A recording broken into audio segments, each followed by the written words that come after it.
Japanese never knew American ships could cross the Pacific in 10 days. They thought it was impossible, that no fleet on Earth could travel across the vast Pacific Ocean in less than 2 weeks. Japan's admirals believed distance was their shield, a natural fortress protecting them from the reach of America's steel.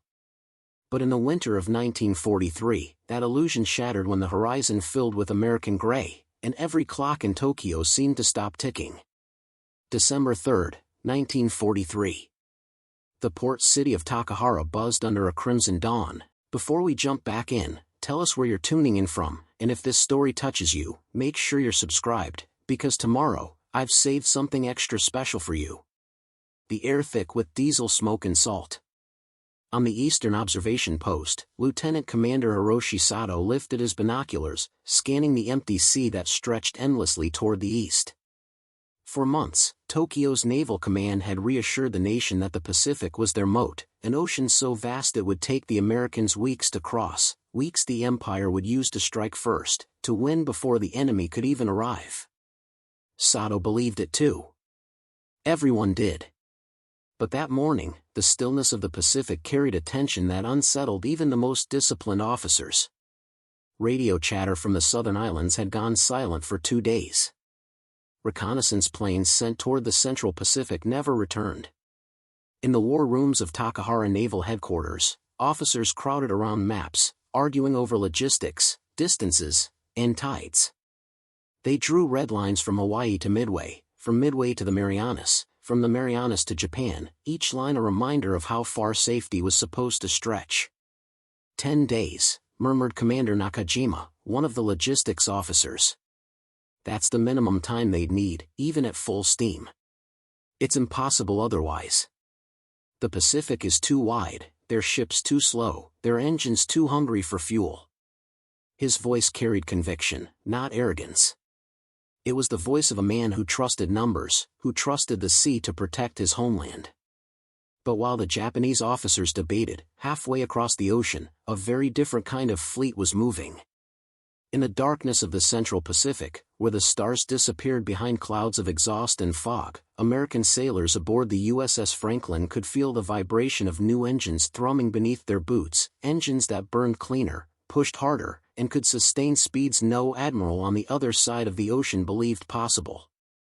They had been ordered to maintain radio silence, to keep even their own supply lines guessing about their position. Only the captains knew the truth, that this fleet wasn't traveling at 25 knots like the old charts predicted. They were doing something closer to 40.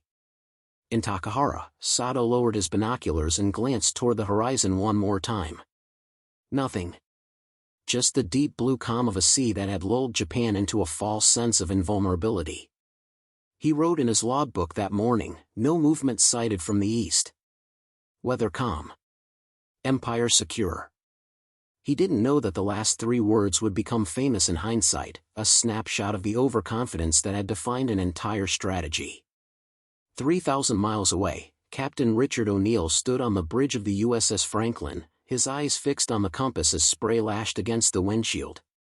The convoy was on its 7th day at sea, and already, they were within striking range of the Marianas.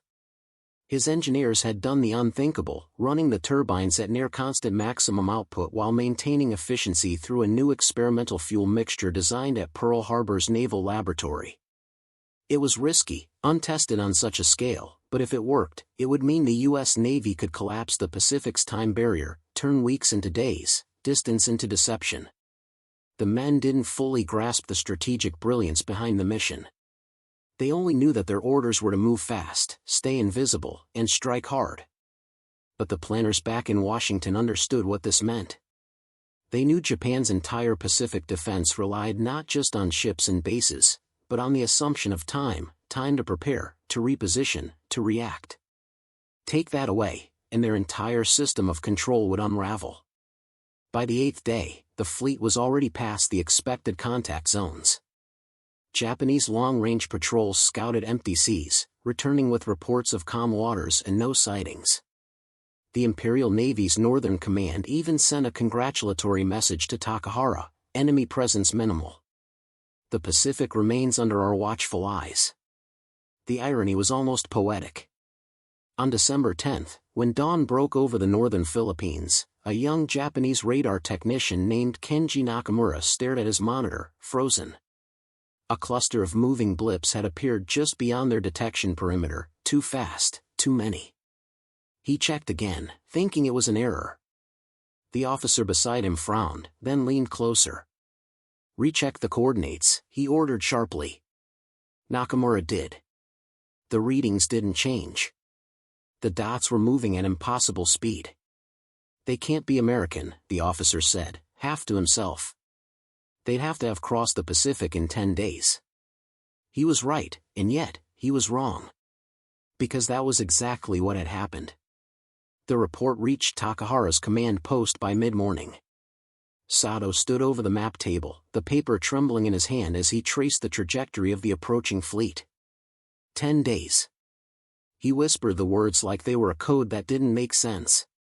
Every calculation, every assumption, every inch of strategy, shattered by the arrival of ships no one believed could arrive this fast. Outside, the wind shifted. The calm that had blanketed the Pacific for years felt suddenly fragile, thin, like the prelude to a storm. And somewhere beyond the horizon, the thunder of American engines rolled closer, not just a fleet, but the sound of a new kind of warfare, one where time itself had become a weapon. Japan had built its empire on the illusion of distance. But on that December morning, distance ceased to exist. The news reached Tokyo before sunset. Reports from Takahara described radar anomalies, uncertain sightings, and impossible travel times. Most officers dismissed it as panic or malfunction, American propaganda, they said. But in the darkened conference chamber of the Imperial Naval Command, Admiral Isao Tanabe sat in silence as a young courier laid the decoded message on the table before him. He read it twice, his jaw tightening. Then, without looking up, he said softly, 10 days, that's not possible. The other officers exchanged uncertain glances. Charts were spread out across the long table, the Pacific drawn in meticulous detail, each island labeled like stepping stones between continents. For years, those maps had been their security blanket, the logic that defined their strategy. They believed in the arithmetic of the ocean, thousands of miles of open water that slowed every invasion, protected every border. If that arithmetic had suddenly changed, everything else would follow. "Admiral," said Commander Ito, one of the senior analysts. "Even at full speed, their fastest carriers can't sustain such velocity. Fuel consumption alone would cripple them halfway." Tanabe didn't respond immediately. His fingers traced the blue ink that marked the Pacific expanse. "Then explain why our early warning stations are reporting contacts near the Marianas," he said quietly. "Explain why the silence from Midway has stretched into its 4th day." A tense stillness filled the room. The Japanese command prided itself on discipline and logic, but beneath the surface of calm, unease was spreading. Somewhere in that unease was the dawning realization that the Americans were not just catching up, they were reinventing the very physics of naval warfare. Far across the Pacific, Captain Richard O'Neill felt the pressure of that reinvention with every mile they closed. On board the USS Franklin, engineers worked in silence, sweat streaking their faces as they monitored the turbine gauges. The new fuel blend, codenamed Horizon Mix, had been developed in secrecy, an experimental formula derived from synthetic compounds that burned hotter yet cleaner. It reduced waste, increased thrust, and allowed the ships to sustain unprecedented speed without sacrificing range. But the secret wasn't just the fuel. It was coordination. Dozens of ships, each following a precise mathematical course calculated by newly integrated radar navigation systems, moved as one, synchronized by a method developed by civilian mathematicians from MIT who'd been working with the Navy since early 1942. No single ship carried the full plan, only the fleet's lead vessels held the complete sequence. If intercepted, the Americans could still adapt and continue without revealing their full intentions. On the 9th day, the fleet passed the point of no return. The weather had turned rough, churning waves that slapped against steel hulls like fists. O'Neill leaned against the bridge window, watching the horizon blur into gray. His communications officer approached with a folded message, "Maintain speed." Preparing and narrating this story took us a lot of time, so if you are enjoying it, subscribe to our channel, it means a lot to us. Now back to the story. Japanese surveillance minimal. Timing critical. He nodded, knowing what that meant. Timing wasn't just about surprise, it was about redefining the war itself. The Pacific had always been measured in weeks and months. The Americans were about to compress it into days. Meanwhile, at a forward base near Okinawa, a young officer named Haruto Kimura manned the coastal observation post.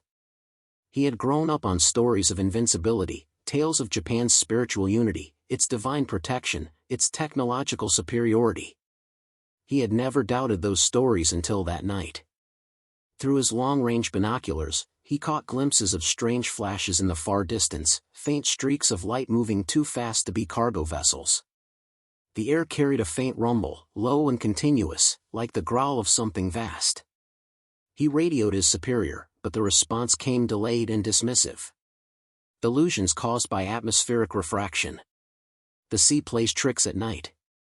Haruto almost believed it, until an hour later, when the flashes turned into silhouettes. Dozens of them. Moving fast. He felt the weight of history shifting. Back in Tokyo, the Imperial War Cabinet gathered for an emergency session. Intelligence officers laid out intercepted communications, decoded transmissions, and satellite photographs. The evidence was overwhelming. The American fleet had crossed the Pacific in record time, reaching operational proximity nearly 5 days ahead of the most optimistic Japanese projections. What stunned the analysts even more was the level of coordination, entire convoys moving with precision as though guided by a single hand. How can they maintain such pace without refueling? One general demanded. Their tankers must be meeting them mid-ocean, suggested another. Tanabe shook his head. We would have detected refueling operations. No, they've found a way to change how engines work, how distance itself works. The room fell silent again. The empire that had built its confidence on geography now faced an enemy who had made geography irrelevant. That night, as the news trickled through lower ranks and civilian networks, Japan's coastal towns fell into uneasy quiet. Rumors spread like wildfire. Some said the Americans had developed new propulsion engines powered by atomic energy, others whispered about invisible ships. Every version of the story carried the same theme, disbelief turning into fear.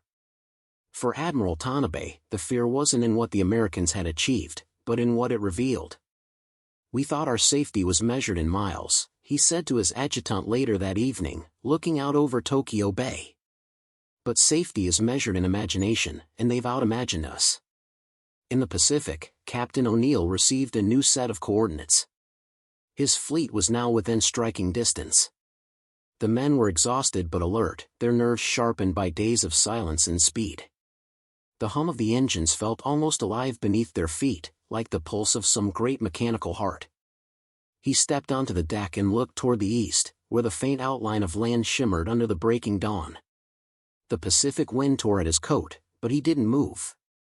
He was watching the end of an old idea, the myth of distance, the belief that time itself could protect an empire. In that moment, both oceans, physical and psychological, began to collapse. And in the silence before the first strike, the world unknowingly entered a new age of war, one where the clock was the deadliest weapon of all. Part 3. At dawn on December 11th, the horizon east of the Marianas burned with the gray glow of an approaching storm. But what appeared to be weather was something far more precise, a moving front of steel and will. The American fleet had arrived. Within 10 days, the ocean that had once defined the limits of power now carried the sound of engines echoing like thunder across history. Captain Richard O'Neill stood on the deck of the USS Franklin, his boots slick with sea spray, his eyes fixed on the darkening clouds ahead. Behind him, the fleet stretched in perfect formation, carriers, destroyers, and cruisers slicing through the water in silent unison. There was no fanfare, no radio transmission announcing their arrival. Just the steady pulse of turbines and the quiet certainty of men who knew they were about to rewrite the rules of the war. "Status?" he asked, his voice low but firm.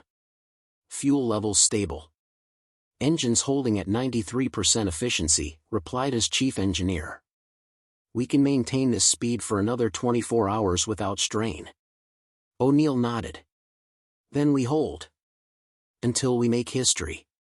The radio crackled with a coded message from the Fleet Command, Operation Stratum, Phase 1, initiate in 12 hours. Every captain on board understood what that meant. It wasn't just an order, it was the unveiling of a new era. While the Americans advanced, in Tokyo, Admiral Tanabe faced a room filled with silence. Maps that had once been tools of confidence now looked like relics from another century. Japan's greatest defensive advantage, distance, had collapsed overnight. The American fleet's speed wasn't just a tactical feat, it was a statement of technological dominance.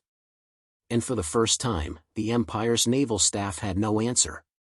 Tanabe's intelligence chief, Commander Ito, broke the silence. We could attempt an interception force from the Southern Fleet. They'll never arrive in time, Tanabe interrupted. His tone was not harsh but heavy, as though each word carried the weight of inevitability. By the time our ships reach the Marianas, the Americans will already be within range. The room fell into uneasy murmurs. They were men trained to think in terms of geography and timelines, and both had betrayed them. Meanwhile, on the island of Saipan, soldiers stationed along the coastal cliffs began to notice strange patterns in the waves. The sea, usually calm in the early morning, trembled with rhythmic disturbances. Then came the low, growing hum, not of planes, but of engines. The soldiers raised their binoculars, scanning the horizon. For a moment, all they saw was mist. And then the mist broke. Through the fog, massive silhouettes emerged, gray, angular, and endless. Ships. American ships. The officer in charge, Lieutenant Haruto Kimura, froze. He had reported strange sightings 2 nights earlier, only to be dismissed. Now, as the first carrier breached the horizon, its deck bristling with aircraft, he realized the reports hadn't been mistakes. They had been warnings. He picked up his field phone, shouting over the sound of the wind. Multiple enemy ships. Approaching fast. Distance, less than 60 kilometers. The response from headquarters was disbelief. Impossible. They can't be there yet. You must be misreading. A deep rumble cut the transmission short. The first wave of American bombers had already taken flight. Within minutes, the calm skies above Saipan were filled with streaks of motion, planes diving and climbing with mechanical grace, the sun glinting off their wings like blades. The precision was terrifying. Every target had been mapped, every strike synchronized. The Japanese anti-aircraft batteries roared to life, but the attackers were already too close, too fast, too many. On the USS Franklin's command deck, O'Neill watched as the operation unfolded with mathematical precision. Each strike squadron reported in sequence, their voices crisp, controlled, and without hesitation. What had once been an oceanic expanse now felt like a chessboard, and the Americans were moving every piece exactly where it belonged. "This is not just an attack," said his operations officer, Lieutenant Sam Burke, almost in awe. "This is a demonstration." O'Neill gave a faint smile. "Exactly. They need to see it. They need to understand what we can do." By midday, fires rose from the coastlines. The Japanese radar stations were gone, communication lines severed, fuel depots ignited in columns of smoke that reached the sky. And through it all, the American fleet maintained its formation, unhurried, unstoppable. On shore, Haruto Kimura took shelter behind the remnants of a concrete bunker. The ground shook beneath him as explosions echoed through the valley. He looked up at the sky, squinting through the smoke, and whispered to himself, "They crossed the Pacific in 10 days." It sounded unreal even as he said it. Back in Tokyo, Admiral Tanabe stood at the window of the Naval Command building, staring out toward the darkening sea. Reports flooded in, fragmented, panicked, unbelievable. Enemy forces confirmed in Marianas, contact established near Guam, fleet speed beyond expected range. He turned to his aide. "What's our estimate on their arrival from Hawaii?" 10 days, sir." Tanabe exhaled slowly. "Then the Pacific is no longer a barrier. It's a highway." In Washington, news of the operation's success reached the War Department with a quiet sense of satisfaction. The engineers who had labored in secrecy at Pearl Harbor's test docks could finally breathe. For them, it wasn't about glory, it was about proving that human ingenuity could outpace fear, that numbers could bend when imagination dared to push them. As the sun set over the Pacific, Captain O'Neill walked the length of his ship, the deck vibrating beneath his feet from the constant rhythm of engines. Around him, the crew worked in silence, their faces lit by the orange glow of distant fires. He stopped near the railing and looked out across the dark expanse of water. 10 days. In 10 days, they had turned the impossible into routine. He thought of all the men and women behind the mission, the mechanics, the scientists, the mathematicians who had made this moment possible. None of them would stand on this deck. But their minds, their work, were written into every sound of the turbines, every ripple of the sea. The war was far from over, but something irreversible had begun. Distance had been defeated. The Pacific, once a shield, was now an open door, and through it, a new kind of future was already marching. By December 12, the American fleet had positioned itself just beyond the sight of Japanese coastal defenses, hidden behind clouds of storm and ocean spray. The precision of their arrival was no accident.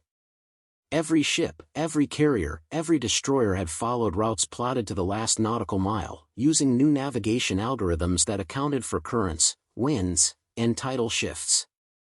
What the Japanese had dismissed as impossible, crossing the Pacific in 10 days, was now a tangible reality, and it carried consequences that no admiral could have fully imagined. Lieutenant Commander Hiroshi Sato paced the bridge of the Takahara observation post, his eyes shifting from radar screens to the horizon. For the first time, he felt the weight of uncertainty. Weeks of calculated security had evaporated overnight. The Japanese fleet's entire defensive doctrine had been based on assumptions of travel time, refueling requirements, and distance. Now, those assumptions were being rewritten by the steady approach of American steel. In Tokyo, Admiral Tanabe convened an emergency war council. The room was tense, voices low but urgent. Officers pored over the latest intelligence reports, sightings from Saipan and Guam, radio intercepts of American fleet movements, and early reconnaissance photographs showing the vast gray silhouettes of carriers and battleships approaching Japanese-held territories. "This cannot be happening," muttered Vice Admiral Fujimoto, slamming a fist onto the polished oak table. "They should be weeks away." "Weeks?" Tanabe raised a hand, demanding silence. "Impossible or not, they are here. And if we do not adapt, our positions across the Pacific will collapse before the first shot is fired." Our calculations were precise, but their ingenuity was greater. Halfway across the Pacific, Captain Richard O'Neill and his officers prepared for the first coordinated strikes. The fleet had maintained operational secrecy for 10 days, but that secrecy had a purpose beyond surprise. It was psychological warfare. The Americans knew that reaching enemy waters so quickly would shatter confidence, disrupt planning, and sow doubt throughout the Japanese command. O'Neill studied his maps, each marked with meticulously calculated targets, fuel depots, radar stations, supply lines, and communication hubs. The fleet's speed was meaningless if the strikes were not perfectly synchronized. "Phase 2 begins at first light," he said, his voice carrying the weight of experience and calm authority. "Accuracy over haste. Every strike counts." At dawn, the first wave of American aircraft roared off the carrier's decks. Bombers and fighters moved in perfect unison, weaving through the clouds, striking targets identified days earlier by intelligence analysts. On Saipan, soldiers scrambled to man anti-aircraft guns, but the Americans had anticipated every defensive position. Each flight path, each approach angle, had been calculated to neutralize Japanese artillery. Lieutenant Haruto Kimura, still behind his makeshift observation post, watched in disbelief as explosions ignited depots along the coastline. Columns of smoke stretched into the sky, mingling with the low clouds. How can they do this so fast?" he whispered. The words carried fear, awe, and confusion all at once. Meanwhile, back aboard the USS Franklin, O'Neill monitored the operation through a combination of radar, signal reports, and direct observation. Every strike reported success within seconds, and the efficiency of the fleet was staggering.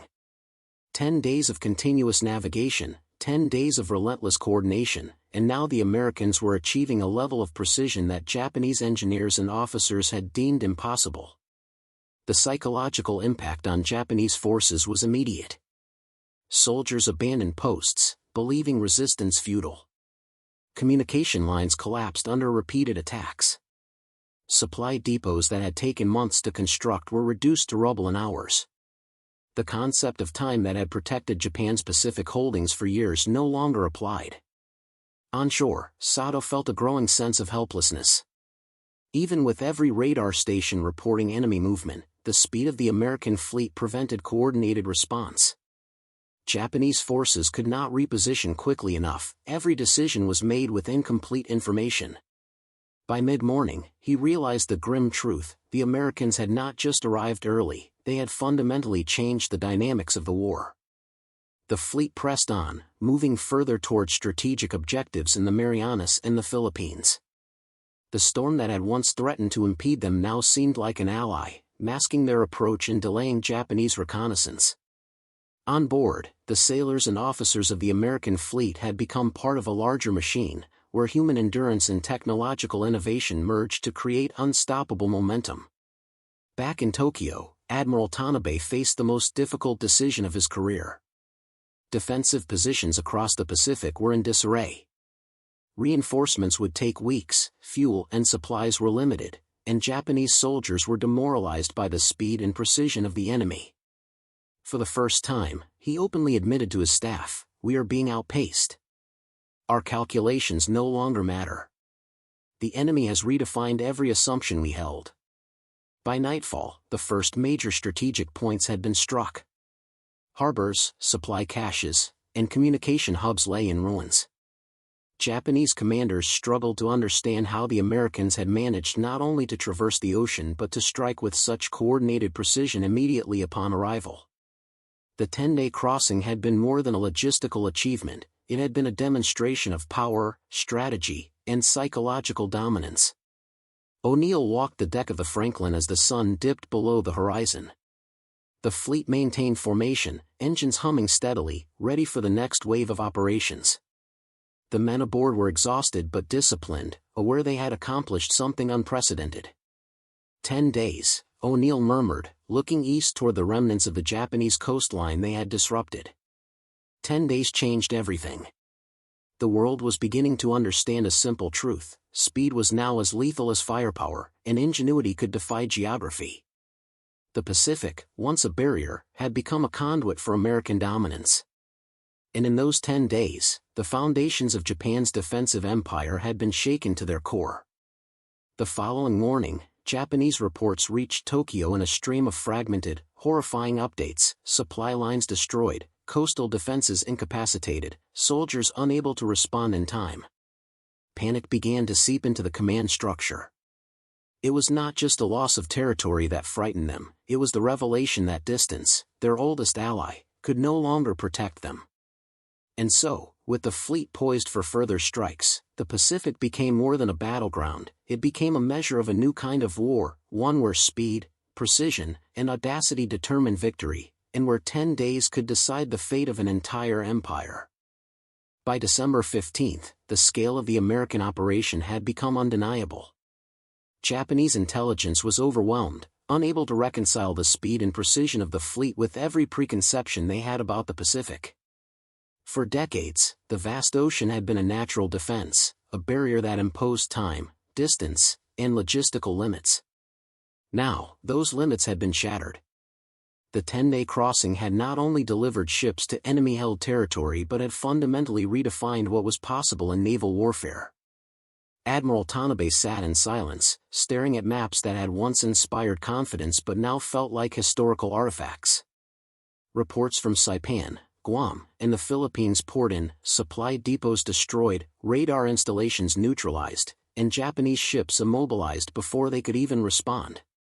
Each report carried the same chilling realization: the Americans had moved faster than the fastest projections and struck with surgical precision immediately upon arrival. "Our calculations were wrong," muttered Vice Admiral Fujimoto, his voice barely audible. "Every assumption we made, invalid." Tanabe nodded slowly. "Not just wrong. They've rewritten the rules. The Pacific is no longer a shield. It is a stage." Across the ocean, Captain Richard O'Neill surveyed the horizon from the bridge of the USS Franklin. The fleet was positioned near strategic points that had been carefully chosen days earlier, and the 10-day march had been just the first phase. Ahead lay a series of strikes designed to paralyze Japanese operations, prevent reinforcements, and secure a foothold for future campaigns. The men under his command understood the magnitude of their achievement, but O'Neill reminded them of the greater purpose. "Speed without precision is useless," he said to his officers. "We've crossed the Pacific in 10 days, yes. But now we prove that our timing, our coordination, and our strategy can achieve results faster than the enemy can adapt." The strikes began in earnest. From airstrips hastily repaired on captured islands, bombers took flight to destroy coastal installations, while naval artillery targeted remaining Japanese shipping. Supply lines crumbled under relentless precision attacks. The Japanese fleet, caught off guard, struggled to respond. By the evening of the 15th, entire logistical networks were severed, leaving isolated garrisons without resupply. Lieutenant Haruto Kimura, witnessing the destruction from a coastal observation point, understood that this was more than a tactical defeat. It was psychological. Soldiers refused to man their positions, fearing the relentless speed and effectiveness of the attacks. Communication lines had collapsed, and rumors of unseen forces moving faster than thought spread through the ranks. Morale plummeted. 10 days had not merely brought an enemy fleet to the Pacific, they had delivered chaos, doubt, and fear. In Tokyo, the Imperial War Cabinet convened in a rare emergency session. Ministers and officers spoke in hushed tones, aware that the Pacific barrier, long considered impregnable, had been breached. Admiral Tanabe presented a sober assessment. "The American fleet has crossed the Pacific in 10 days and struck with precision upon arrival. Our positions across the islands are now vulnerable. Reinforcements cannot arrive in time. Our calculations no longer protect us. The enemy has changed the nature of war." The council fell silent, absorbing the weight of his words. The 10-day crossing had not only demonstrated technological innovation but also strategic foresight. American engineers, mathematicians, and naval strategists had collaborated to create an operation that relied as much on human ingenuity as on machinery.